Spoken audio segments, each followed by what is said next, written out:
Cestovanie do exotiky s malými deťmi je naozaj niekedy veľkým problémom. My pediatri odporúčame cestovať lietadlom, pretože do tej exotiky sa dostaneme jedine tým lietadlom. Najskôr po 3. mesiaci života. Určite neodporúčame, ak sa to dá, necestovať s detičkami do roka lietadlom na takéto cesty. A do exotiky, ak teda uvažujeme o tom, že aj tie deti z toho majú z tej cesty niečo mať a nejde o cestu, kde idú povedzme rodičia za prácou, kde bývajú starí rodičia, kde naozaj tá cesta je nevyhnutná, tak odporúčame ísť najskôr okolo 6. roku života a neskôr. Súvisí to samozrejme s tým, že ak ideme na dovolenku, tak tú dovolenku si chceme užiť nielen my, ale aj naše deti, a tie malé deti si dovolenku v exotike takéto malé a tú ďalekú cestu neužijú. Tým deťom je naozaj jedno, či sa kúpú v mori, povedzme v Chorvátsku alebo v Turecku, alebo na druhom konci sveta. Práve preto my pediatri do toho roka alebo 18. mesiaca odporúčame radšej necestovať lietadlom a na dlhšie cesty. Práve z toho dôvodu, že do toho veku majú detičky absolvovať všetky základné povinné očkovania a tie očkovania sú proti tým najzávažnejším ochoreniam, ktoré sa vyskytujú celosvetovo. Naozaj ide o záškrt, o tetanus, o čierny kašel, ide o pneumokokové, hemofilové infekcie, osýpky a práve 18. mesiac je ten mesiac, kedy tie deti majú povinné očkovanie absolvované. A samozrejme do tohto doby, keď plánujeme takéto cesty s deťmi, môžu mať deti už absolvované aj nepovinné očkovania. Určite cestovateľom odporúčame očkovanie proti meningokokovej meningitíde, ktorá je veľmi závažným ochorením. Určite hepatitídu A, sú to všetky očkovania, ktoré detičky môžu absolvovať už aj do veku 18 mesiacov a naozaj sú očkovania, ktoré sa im oplatí mať nielen keď cestujú, ale aj keď žijú v našej krajine. A čo je mať? Rodičia samozrejme určite tiež.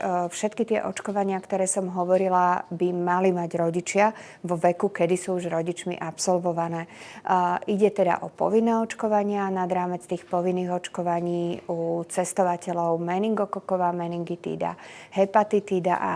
A potom samozrejme vždy treba zvážiť očkovanie podľa krajiny, do ktorej cestujú. Sú mnohé krajiny, ktoré majú na vstup do krajiny predpísané nejaké očkovanie, napríklad žltú zimnicu veľmi často, alebo japonskú encefalitídu. V prípade ide o miesta s vyšším výskytom malárie a preto sa odporúča užívať antimalárika, ktoré naozaj sú majú obmedzené použitie u malých detí. Preto treba tieto destinácie zvážovať a vždy treba si prečítať, čo daná krajina na vstup vyžaduje. Čiže lekárničke mať? V každom prípade lekárnička, a to je úplne jedno, kde cestujeme, by mala obsahovať všetky lieky, ktoré pravidelne užívame, či my dospelí alebo deti. A potom sú to základné lieky, ktoré bežne používame najčastejšie. To sú lieky na teplotu. Mali by mať zložku paracetamolovú, aj ibuprofenovú. Sú to kvapky do nosa, sú to možno nejaké kvapky do uší, voľno predateľné. Samozrejme, veľmi častým problémom u cestovateľov sú cestovateľské hnáčky, takže sú to rehydratačné roztoky, probiotika, diosmektíd alebo podobné preparáty, ktoré vedia pomôcť. Samozrejme lieky na alergiu. Antihistaminika na 7 dní sú aj voľne predateľné v našich lekárniach.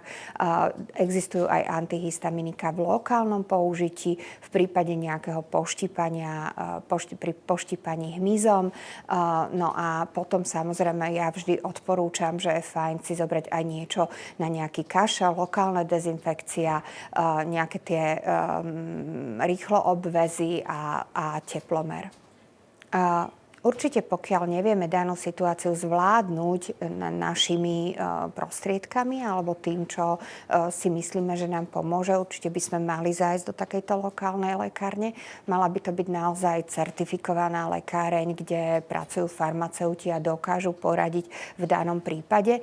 Najmä v prípade tých cestovateľských hnačiek a tých lokálnych gastroenteritíd majú veľmi často preparáty, ktoré my u nás nepoužívame nepoužívame bežne a ani nie sú k predaju u nás na Slovensku, pretože máme iné typy patogénov, ktoré vyvolávajú tieto ochorenia. Takže vie nám tá miestna lekáreň poradiť, ale určite by som necestovala v žiadnom prípade do takejto krajiny bez dobrého poistenia, naozaj overiť si, kde idem, kde budem bývať, kde tam je lekár. Ten lekár by mal byť naozaj zodpovedným lekárom, dobre zariadeným zdravotným strediskom, kde sa potom vieme obrátiť v prípade potreby.